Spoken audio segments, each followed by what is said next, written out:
तो आइए मिलाते हैं आपको वेट लॉस सीरीज़ के डे 17 से। तो आज थी हमारी लेग्स की वर्कआउट, जिसमें बारबल स्क्वाट के 3 सेट लगाने के बाद फिर लेग प्रेस के 3 सेट लगाए, उसके बाद फिर डंबल आरडीएल के 3 सेट लगाने के बाद फिर लेग्स का सेशन ख़त्म करके हम एब्स के लिए डिक्लाइन क्रंचेस के 3 सेट लगाए। फिर मॉर्निंग सेशन ख़त्म करके हम हॉस्टल की ओर बढ़े। हॉस्टल के से खाना खाने के बाद हम चले गए लाइब्रेरी पढ़ाई करने, क्योंकि सेमेस्टर एग्ज़ाम पीक पे है। उसके बाद फिर हम बढ़ गए हॉस्टल, जहाँ शाम की एक्सरसाइज में हमने डिक्लाइन पुशअप के लगाए 3 सेट। उसके बाद फिर हाई नीज के 3 सेट लगाने के बाद फिर बाइसिकल क्रंचेस के 3 सेट लगाए। उसके बाद सपाटे के 2 सेट लगाने के बाद लेग रेजेस के 3 सेट लगाए। इसके बाद फिर प्लैंक के 2 सेट लगाने के बाद इवनिंग एक्सरसाइज ख़त्म करके स्ट्रेंथ के लिए क्रिएटिन लिया। उसके बाद फिर हम शाम को खाना खाकर निकल गए मार्केट की ओर घूमने।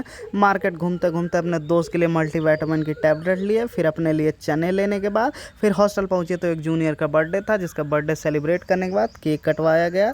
फिर केक कटवा के उसे केक खिला के फिर उसे गिफ्ट के तौर पे एक पेन प्रोवाइड की गई। जिसके बाद हमारा स्नैक आया, जिसको हमने दोस्तों को दे दिया, क्योंकि हमारे लिए अच्छी चीज़ नहीं है।